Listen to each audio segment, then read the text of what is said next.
Dollar के मुकाबले रुपया पहली बार अपने निचले स्तर पर आ गया है।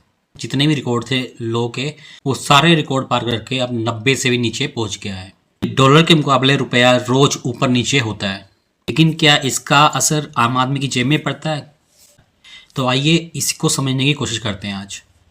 भारतीय करेंसी की जो गिरावट है ये आती है कमजोर ट्रेड की वजह से। हालांकि एक बारी भारत और अमेरिका में जब व्यापार का समझौता हो जाएगा तो ये गिरावट रुक जाएगी और जो सिचुएशन है वो उलट भी सकती है, यानी कि अभी गिर रहा है तो वो थोड़ा बढ़ भी सकता है। जो 90 से पार हो गया वो 90 से दोबारा वापस भी आ सकता है, तो घबराने वाली ऐसी कोई बात नहीं है। और जो डील है वो इसी महीने होने की संभावना है, मतलब इसी महीने हो सकती है वो डील। लेकिन ये दोनों देशों के बीच जो डिटेल होगी उसके बाद ये टैरिफ पे भी काफ़ी डिपेंड करेगा। आप जानते हैं कि रुपए का रेट जो है ये बदलता कैसे है। जैसे ट्रेडिंग होती है ना, ट्रेडिंग ये निफ्टी और सेंसेक्स होते हैं, वैसे रुपए का बाजार होता है और उसको बोलते हैं फॉरेक्स मार्केट। इस बाजार में क्या होता है, इसमें बैंक और बड़ी बड़ी कंपनियां होती हैं और जो इन्वेस्टर होते हैं ना वो डॉलर को खरीदते और बेचते हैं, यानी कि अगर सिंपल भाषा में बोलें तो वो डॉलर में ट्रेड करते हैं। तो अगर डॉलर की मांग ज़्यादा है और वो कम मिल रहा है तो उसका रेट जो है वो ज़्यादा हो जाएगा, फिर रुपया जो है वो गिर जाएगा। भारत जो है अगर बाहर से जो है चीज़ें ज़्यादा मंगवाता है और जो इंडिया की चीज़ें हैं वो बाहर के देशों में कम जाती हैं, कम सप्लाई होती हैं, फिर जो पेमेंट होती है वो डॉलर में करनी पड़ती है। तो इस चक्कर में डॉलर की वैल्यू जो है वो बढ़ जाती है और रुपए की घट जाती है। और जैसे बाहर के लोगों को ज़रूरत होती है, कुछ चीज़ें यहाँ से एक्सपोर्ट हो रही हैं, सप्लाई हो रही है बाहर के लिए, तो वो चीज़ें अगर कम हो रही हैं और बाहर से ज़्यादा आ रही है तो हमें क्या है डॉलर में जो पेमेंट ज़्यादा करनी पड़ेगी। तो इस चक्कर में भी क्या है डॉलर की वैल्यू जो है वो बढ़ जाती है और रुपए की वैल्यू घट जाती है। इसका उल्टा अगर हम करते हैं, जैसे हम इंपोर्ट कम करते हैं, मतलब बाहर से कम चीज़ें मंगाते हैं, लेकिन हमारे देश से जो है ज़्यादा चीज़ें बाहर जाती हैं, क्या होगा हमारे पास जो पैसा आएगा वो ज़्यादा आएगा, तो हमारे पास डॉलर ज़्यादा आएंगे क्योंकि वो पेमेंट करेंगे तो हमारे पास डॉलर इकट्ठा हो जाएगा। उसमें केस में क्या होता है, रुपया जो होता है हमारा, जो इंडियन करेंसी होती है वो स्ट्रॉन्ग हो जाती है, उसकी वैल्यू बढ़ जाएगी क्योंकि हम भैया हम ज़्यादा सामान बेच रहे हैं, हम आपसे कम ले रहे हैं, हम ज़्यादा दे रहे हैं, तो हमारी सेल बढ़ रही है ना। एक्सपोर्ट कर रहे हैं वो हम कम कर रहे हैं, लेकिन हम इंपोर्ट ज़्यादा कर रहे हैं। तो इस केस में भी क्या होता है कि डॉलर जो है वो बढ़ जाता है और रुपया जो है वो गिर जाता है।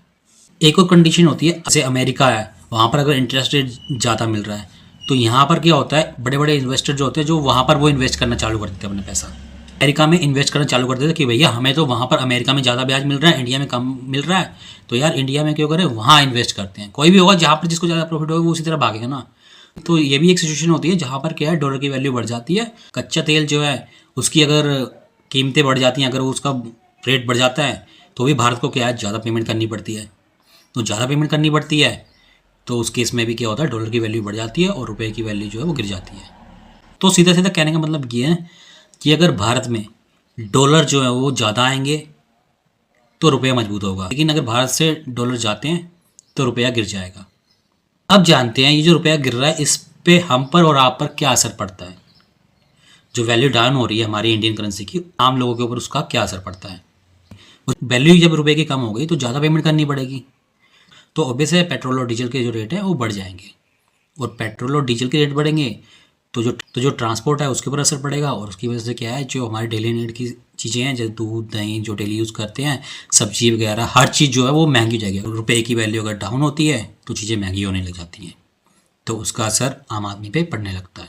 अब जो रुपया डाउन हो रहा है तो इसमें अभी तक तो हमने देखा कि नुकसान ही लग रहा है, लेकिन क्या इसमें फ़ायदा भी है? अब आप बोलोगे यार सैंडी भाई क्या बात कर रहे हो यार, इसमें तो नुकसान ही नुकसान है यार, हर चीज़ महंगी हो रही है, ये है वो है, इसमें फ़ायदा कहाँ से है और किसको फ़ायदा है? तो अब बताते हैं आपको फ़ायदा क्या है। एक्सपोर्टर होते हैं उनको इसमें फ़ायदा भी होता है।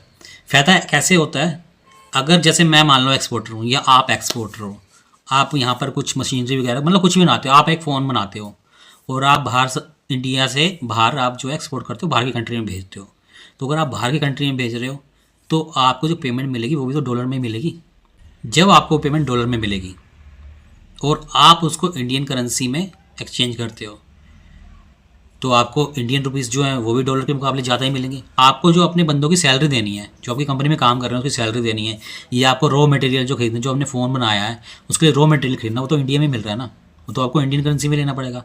तो जब आपको वहाँ से डॉलर में पेमेंट आती है और आप उसको कन्वर्ट करते हो इंडियन करेंसी में तो आपको वो इंडियन रुपीज़ भी ज़्यादा मिलेंगे। तो इसमें जो है एक्सपोर्टर का फ़ायदा होता है।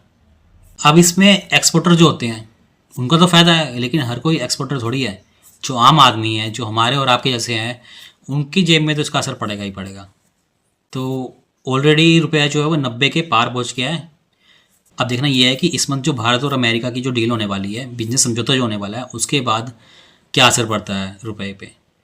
वो थोड़ा मजबूत होता है या और नीचे चला जाता है या सेम ही रहेगा। जानकारी अच्छी लगी हो तो वीडियो को लाइक कर देना और अपने दोस्तों के साथ शेयर करना। मिलते हैं अगली वीडियो में एक नई जानकारी के साथ। तब तक के लिए thank you, bye, take care.